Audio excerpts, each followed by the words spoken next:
Welcome into the Hallis Huddle. I didn't get a chance to mock with you, Rob, but I got some reactions. And we're going to talk about who I think is worthy of a top 10 pick in this draft, a little bit specific to the Bears as well. That and more on this episode of the Hallis Huddle podcast.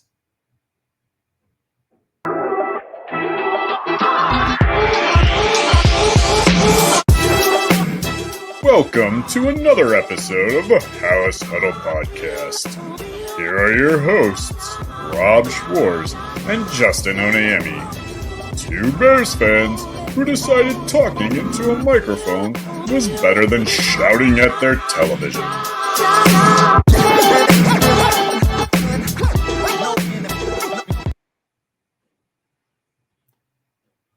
What's up, Hallis Huddlers?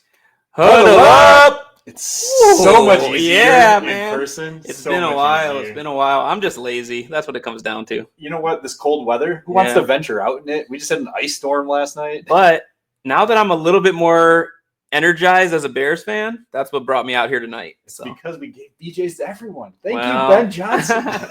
Thank you, Ben Johnson. I can't speak to the other then. Hey, welcome into the Hallis Huddle podcast. As always, I'm Rob Schwartz with Bear Goggles On. Joining with me in person is Justin Onayemi, my good friend and co-host. Looks like I lost my name tag now. Yeah, you know what? I think it's because of the way that it was set up before. I think you are getting a little offended that I wasn't dropping by. Yeah, that's okay. That's okay. So we're excited. We had an episode released this week where I went through my mock draft, my first mock draft that I did for Bear Goggles, and we are very grateful to everyone who has watched that episode, commented on that episode, new subscribers. Look, we appreciate all of that. So it just drives me and Justin and Bob to just put more and more content out there. So that's why we are back already. We have more draft talk. We'll react to the mock draft a little bit. Before we do, please hit the subscribe button if you are just checking this out. Go check out the mock draft episode and come back to this. And check out the episode before. I think it was a really good episode that led into all of this, where we talked about needs, not necessarily from the draft, but free agency as well, that the Bears need to focus on this year. But also, if you are looking to make some bets, head on over. You can support our page. Go to signupexpert.com/huddle. You will find all of the best sports books and daily fantasy sports websites, apps, whatever, that you can find the best odds, best sign-up offers, put a deposit in, maybe right here before the Super Bowl, pick the Eagles or the Chiefs. There are a lot of prop bets that are out there. So help support us by going there, signing up, and So any wagers I put in are going to have to come out if I win my $8 that I have for Joe Burrow for comeback player of the year. We'll find out in about 30 minutes, I think. Oh, nice. We'll see. Nice. So yes, the mock draft, the energy coming from that, I think is exciting for us and for all Bears fans. And I love the comments, like you said. And some people are talking about how was it realistic and things like that. And it's too early, really, to truly know how the draft's going to go. Particularly this draft doesn't have guys that there's drafts where you kind of know these are the first five. I don't feel that way at all. We're going to talk about that in a little bit.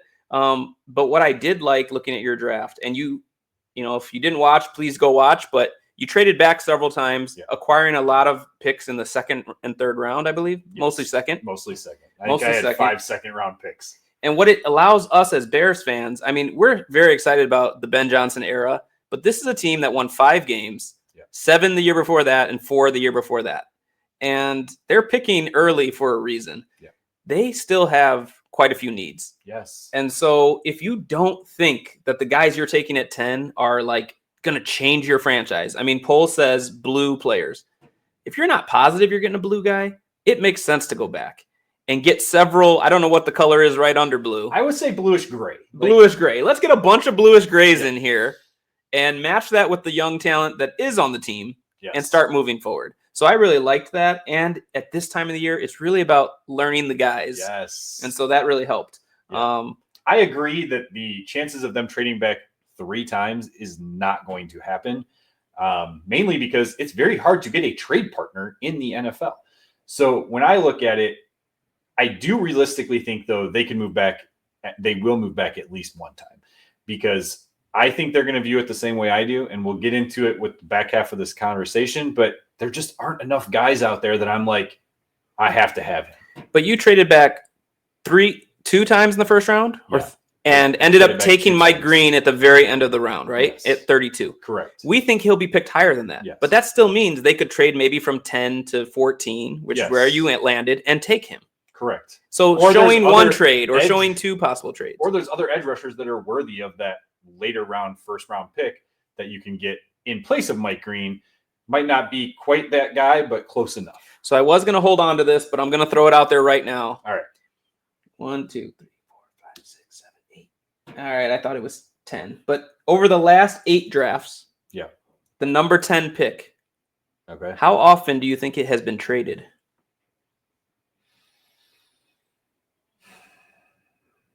Going back how many years? The last 8 drafts. So that puts us into 2018 because I know from Mahomes, 2024 to 2017, starting with Mahomes. I was going to say Mahomes was traded at 10. Don't think too hard, but right. I'm going to say 2 times. Oh boy, 7. Oh, okay. Hold on. You know another one, Darnell Wright. Well, right, the Darnell. Oh, that was a trade. Yeah, I should have counted that one. J.J. McCarthy, Darnell Wright, Garrett Wilson, Devontae Smith. These are all trades. The only non-trade was in 2020. Jaredrick Willis Jr. Okay. And then Devin Bush was a trade. Josh Rosen was a trade. Patrick Mahomes was a trade. Yeah. So, decent chance. Yes. The number 10 pick is often traded. Let's just leave it there. Yeah. So, do you want to go? Yeah. Okay. So, I'm going to pull up a very similar graphic to what I did with the mock draft, but here's what I want to see happen. Hit that subscribe button, and then what I want you to do is go to the comments, and I want you to let us know who you think is worthy of being picked as a top 10 pick. Maybe you guys are out there looking at draft analysis. Maybe you're just reading, the Daniel Jeremiahs of the world, the Bucky Brooks of the world, and you're going off of what they have to say. Hopefully it's not the Mel Kipers of the world, because I'm sorry that guy is outdated, except for his hair. Check out, what we put out there, and then tell us where you think I'm wrong. Tell us, who else you would add. And I love responding to comments. So please put the comments out there. So very clear distinction. What you are saying is which draft prospects are worthy of a top 10 pick. Yes. Regardless of if they would be it would be smart or wise for the Bears to select that player. Correct. Okay. Correct. And if you want to comment specifically about the Bears, you can do that too. Oh, we will. We will. All right. Let's get to it. I have already said this multiple times, and I do have these in order of who I think is the best prospect. Okay. This is my top. You got no argument 6, from me here. Okay. None. Abdul Carter out of Penn State. This guy is 6'3", 252 pounds. Some might think he's a little bit small to be a defensive end at 252. I think he's perfectly fine. He is, and he did go from being an off-the-ball edge rusher, out like linebacker type in 2023 to actually being with his hands on the ground for 2024. So he can play both positions very well. What I love about him is his ability to speed rush and then turn that speed into power, right? He absolutely just dominates in that regard. His get off is unbelievably quick. A lot of people say Micah Parsons because of the Penn State. Look, it's Micah Parsons because he reminds me of Micah Parsons. The guy is a lot to see. A ball hawk. Similar size, right? Yes. And Bob said this, and I don't remember if it was on an episode or just in general with us, but watching the NCAA college playoffs this year, Abdul Carter was the one guy who stood out week after week after week. Right. And the reason is because he is the best prospect going into this draft. So I agree with you, and I am also doing this exercise entirely through the Bears lens. Yeah. As much as we both agree that moving out of 10 makes a lot of sense, there are certain guys that if they're there, I don't even have to look around. I'm running to the thing and drafting. He would be one of them. Oh, but early on, for him, by the way. Okay, that's a whole different conversation. But earlier on, and still now, it's still early in the process. When you watch these mock drafts, he's not always going right away. You think after combine and all that, he for sure is like number 1 or number 2, definitely top 3. So the first pick is Tennessee.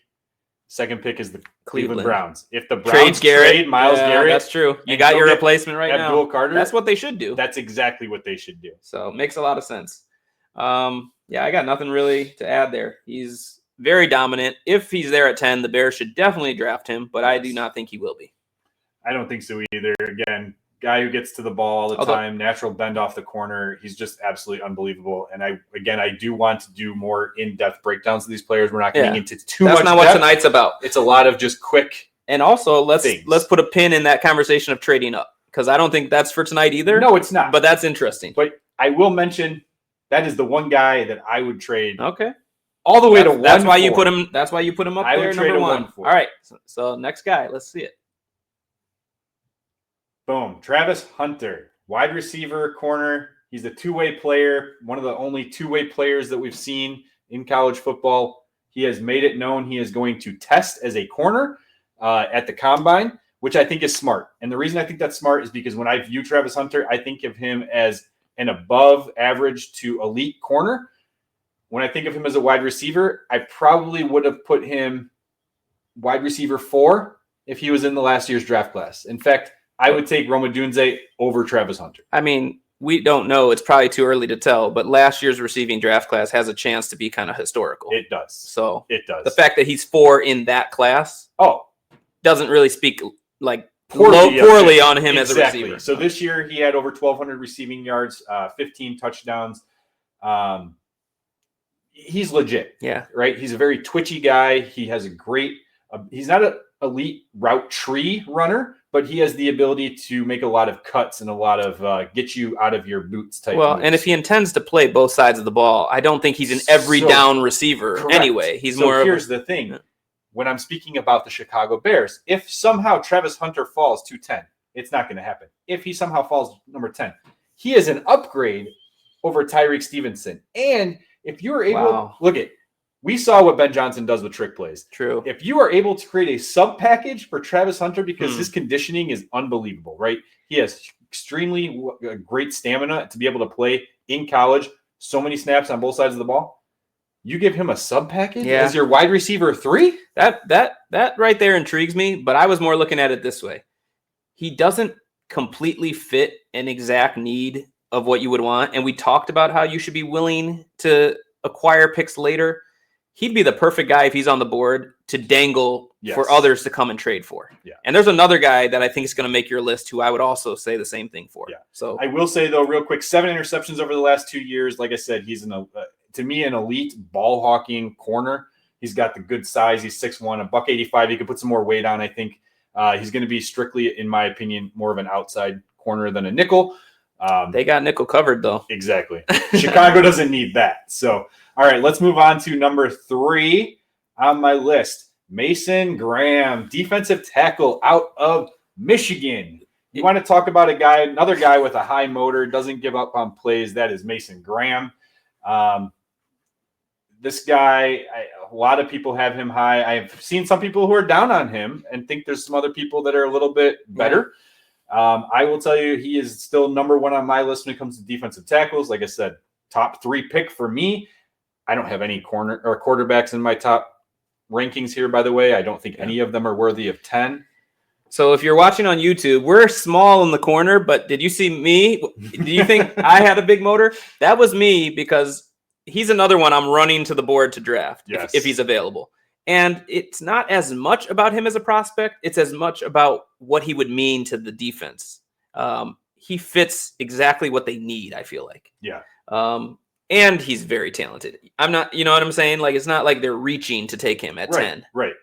And he's not just a pass rush guy. Okay. So he's 6'3", 315, but he has an elite get off, in my opinion. He excels at penetrating gaps with his quickness. He's got quick hands. He's able to get inside of blocks, move blockers into running lanes, so that maybe he might not be getting the tackles, but he has the ability to take away that running lane, and then someone else can be there, right?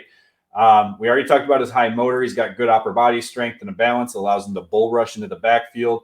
What I really like about him is he's got a high IQ, and he knows how to use angles to attack gaps and get penetration into the backfield. So you dive deep on these guys. So I hope what I'm saying is true. I believe I heard it somewhere, and everything you're saying sounds like it would be accurate. Yeah. I believe he was a very, very good wrestler in high school. That part, do you not know? Do not. Okay, recall, I think I heard that about him, but everything you're describing, I might be moving him over Travis Hunter if that's the case, because I love wrestling. Oh yeah, I think so. So hey, another thing to do in the comments, if you know anything about Mason Graham's backstory, please. I mean, he does have strong hands. Yeah. So that's that. Well, and the quickness, the agility, all that. Yeah. So. The one thing that he does need to improve on, though, is his inconsistent pad level. Sometimes he can get stood up a little bit, and his hand fighting techniques, which kind of goes against the wrestling thing. But I think if he gets in there, he's good. But sometimes if he gets up against some of these more elite tackles who've been in the league for a really long time and know how to handle different hand fighting techniques, it might take him a little bit just to get used to that. Or guards, anyone. Yeah. Well, I'm saying he plays inside a little more. Yeah, exactly. Did I say tackles? Yeah. Any offensive lineman. All right. That brings us to number 4, and there's going to be a lot of people happy that this guy makes the list. Ashton Jeanty, Boise State running back, set all kinds of unbelievable numbers this year, led the FBS with over 2,600 rushing yards and 29 touchdowns. You would think that, maybe he's just a one-year wonder guy, but the year before with less carries, he had 1,300 yards and 14 touchdowns. I think it was a 7-yard per carry average this year and a 6-point something last year. Well, playing on Boise State, they're always going to question the competition. Yes, you are. But I do agree with you. He is a very special type of running back. However, from a Bears perspective, if he's there at 10, that's another guy where I'm dangling him to see who might want to come up to get him. Because I'm very pleased with the depth of running back in this draft. So that's what's crazy. So he is, in my opinion, the elite running back in a very, very good and deep running back draft class, right? You got the 2 running backs out of Ohio State who are going to go probably, one could go creep into the first round, but you got both of them will be gone by day 2. You got the guy who was in my mock draft, Caleb Johnson. He's my running back too, out of Iowa. I'm excited about him as a prospect, right? Like Amarion Hampton out of North Carolina. Yes, who's my running back 3. Travion Henderson, by the way, one of the 2 running backs out of Ohio State, is my running back 4 currently. These things can change. We have a couple months still. We got combine. We got all these things coming. Medicals, the way interviews go. Running back goes deep enough that you're looking round 2, round 3, still getting a guy you're super happy with. I would 100% be willing to trade this pick if someone was willing to give a lot to get Jeanty. At the same time, I would be extremely excited if they get Jeanty. My one issue is his height. He's 5'9", but he's still over 200 pounds. He can take hits, and sometimes he takes too many hits. Quick question, very quick. Bijan Robinson, as excited as people were, he went 8, and he's been really good. Very good, consistently. But it hasn't helped Atlanta, really. No. So I don't know if we'd be looking at the same thing if the Bears were to take him at 10. Now, another thing, and I'm going to say this quick, and I think you mentioned it in your mock. It's also hard to do these mocks when you don't know what free agency will look like. That changes everything. Correct. So if the Bears strongly address O-line in free agency, now this becomes a pick we can get excited about should they make it. And that's what has to happen, right? You can't take a running back at 10 if you still have 3 holes on your offensive line. So I have to preface this. Chicago cannot take Jeanty at 10 unless they already know that they have Trey Smith have at least addressed 2 out of the 3. By the way, guys, I apologize, but I'm not as he's going to stay in Kansas City. I'm not as hopeful about the Trey I'm worried Smith about thing it anymore. I'm worried. That might be a different episode, but I have it on social media. You can go find my information out there on why I think Trey Smith might still be in Kansas City next year. I'm nervous. All right, let's go. Okay, so real quick, Jeanty is really good with cuts. Okay, he's one of the better cutback runners in this draft class. Elite contact balance, very difficult to bring down even when he takes hits. Great hands, so his ability to play both in the passing game and the running game. The only issue is, again, his size. He is not a good pass blocker, so that might limit his ability to stay on the field at the NFL level. But great burst and has multiple speeds, which I think is important, right? Because when he gets into open space, he has the ability to make those cuts, go faster and slower to kind of throw guys off and make missed tackles. All right. All right. Another guy on my list who might surprise people here. Again, it's a corner. Will Johnson out of Michigan. Now, this isn't Bears-centric, but I do think Will Johnson is a top 10 worthy candidate in this draft class. Might not be a guy that Chicago really needs to focus on, though, because I do think with Dennis Allen being the defensive coordinator now in Chicago, he is a very aggressive 4-3 defensive coordinator, very different than the Tampa 2. Will run a bunch of quarters, but he will attack with both safeties, corners, obviously the edge. He'll throw in D-line. He'll throw in some Stunts, linebacker blitzes, his stunts. He's very aggressive, and he likes man coverage. And guess what? Tyreek Stevenson projected as a corner coming out of college. He was projected to be a man coverage corner. I think he's going to actually see growth from last year to this year as long as he keeps the mind right. And exactly. I mean, that was his downfall. And we're hoping that this is a much better coaching staff that does not put up with nonsense. Yes. So real quick about Will need. Johnson. He's 6'2", 200 pounds. He's got a lot of good size. He's not that the Bears need a nickel. He's definitely better suited to be an outside corner. He's got fluid hips, but he can get a little caught up against some of these twitchier wide receivers who can make those double moves. Not as big as a ball hawk as Travis Hunter. He's only got blanking on what it was. He's got nine interceptions over 3 years, but he does have 3 pick sixes. So he has a way of knowing how to get to the end zone once he gets his hand on the ball. He's versatile, can play both man and zone. He's got a great back pedal. Can get a little handsy at times, so you might be seeing some penalties early on in his career. All right. Now, this brings us to my last guy on the worthy of top 10 draft pick. Okay, you'll be surprised. Why is there more slots here? We'll get to that in just 1 second. Will Campbell, the first offensive lineman, and this is what's the struggle, right? Here's the struggle. The Bears need offensive line, and everyone's like, you got to take offensive line at 10. The problem is Will Campbell is the only guy I really see as a top 10 worthy pick.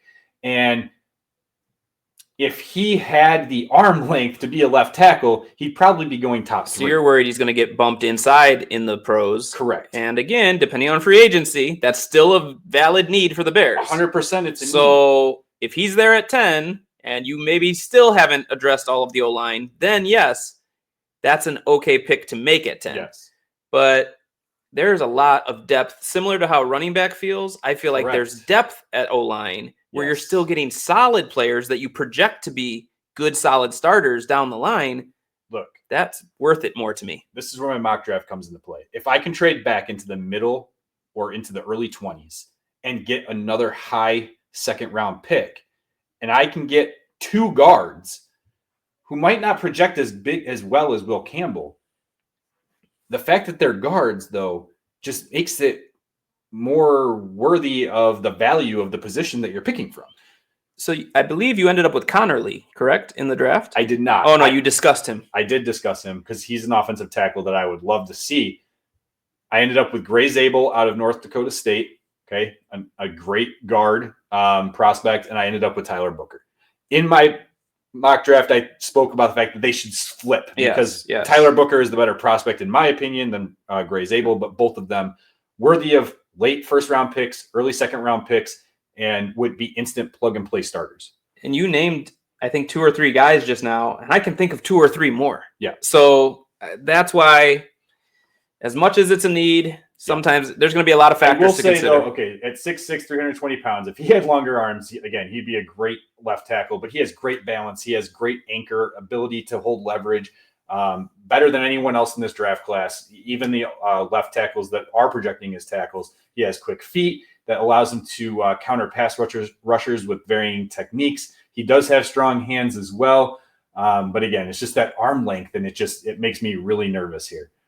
Spending a top 10 pick, kind of, think Peter Skoronski last year. Right.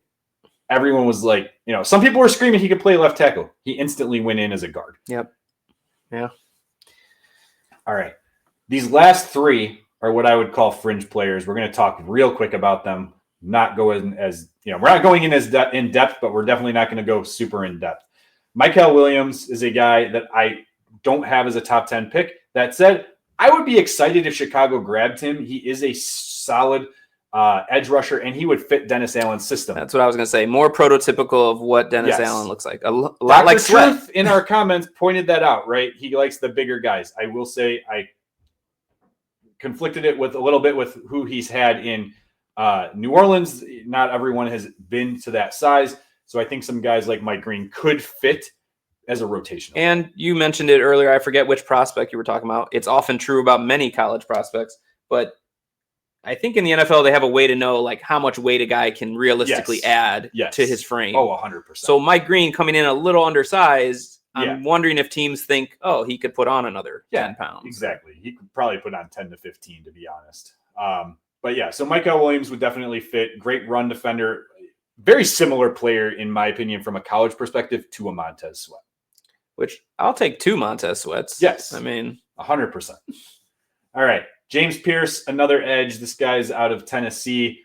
This player is even smaller than Mike Green. I think he's in at 242 pounds off the top of my head. So he's got a leaner frame. Even if he put on 10 pounds, he's not going to get to where I think Dennis Allen would like. That said, he's been very consistent in his college production over the last 2 years. Do you think he's more of an outside linebacker? I think he could project more as an outside linebacker. He plays both upright and with his hand on the ground at Tennessee. Not that it changed my opinion of him. Like when I watched him play with his hand on the dirt, he did a great job getting to the quarterback. He uses speed. He can't, he's not going to be a bull rush guy. He doesn't have the upper body strength. He can get blocked out by some of your bigger, stronger left tackles or right tackles. What he does is he gets speed, and then he's kind of twitchy. So what he'll do is he'll use his agility to make a quick counter move to either the inside or the outside and get around. But he over pursues a lot, and he gets a little bit out of with his timing, and then he misses sacks or he misses tackles in the backfield. So that's why he's lower on the list, and I don't think he's worthy of a top 10 pick. If you could get him at 12 to 16, I'd be more comfortable with it. I know people are like, you picked up something else, though. Right. People are like, oh, but it's only 2 picks. Well, 2 picks could mean that you're getting a good amount in return. Maybe you're getting another third round. Right. That's value. You could waste it on a guy like Karan Amagaji. You could. Sorry, that's too early for that. You could waste it on a guy like Velus Jones. Zach Pickens. I went Velus Jones. Now that's both of them. Zach's been here long enough that I'm going to call him a bust. You're right. It's headed that way. All right. We got one more guy left before we finish the show, and that's Kelvin Banks. Kelvin Banks, another guy who I'm a little worried about. We're going to find out at the combine. He's not for sure short on the arm length, but there is concerns with his size and length being more of an interior guy as well. He's also not the tallest guy, right? So only at 6'4". It's a little bit on the shorter end for an outside tackle. Not that it matters that much, but it could play here. And he's a little bit on the heavier side. I know that kind of goes against what Ryan Poles has looked for in the past, but that could change. We need to change whatever he's been doing. Well, Darnell Wright. No, Darnell Wright. You're right. Because I wasn't as high on him. That's true. Right? He was, I think, 3rd or 4th on my list, and I didn't think he was. You were bummed on draft day. I remember. I was. I thought there was better options. Not just for the Jalen Carter reason. I was not bummed about the Jalen Carter reason. But he has excellent footwork, great hand technique, can get out of his base a little bit at times, setting himself up some counter moves inside and out, which is a problem. And again, I already mentioned the arm length could come into play here. So those 3 guys, though, I wouldn't hate or be upset with if they were drafted at 10. It's just guys that I feel like if those guys are there, or you're probably going to get someone close to that level. A little further back. So why make the... And I've mentioned Connerly many times. Look, I have Connerly in the same tier as Kelvin Banks. Exactly. And he is a prototypical size. Well, we'll leave left it. tackle. I'm going to leave this dangling out there for the commenters, but another guy who's kind of on the fringe, I would say, and had he not had injury, we might be talking about a little differently. Josh Simmons as an offensive tackle. If you trade back, you're very happy to select him. Yes. 8 picks after you would have had to take, Kelvin Banks, for instance. His medicals will be important at the combine, but his injury should be well enough past him that it's not a concern. He's not going to be ready to play, by the start of the season. So we're going to keep putting out content. Yes. Obviously, combine changes a lot of how we look at these prospects. Yes. So stay tuned. There'll be a lot, but let's hear what you guys have to say in the comments. Yeah. Leave us comments, hit the subscribe button, hit the like button, shout us out to, your social medias, whoever you guys have, so we can get this going, keep this draft content going, because I absolutely love it.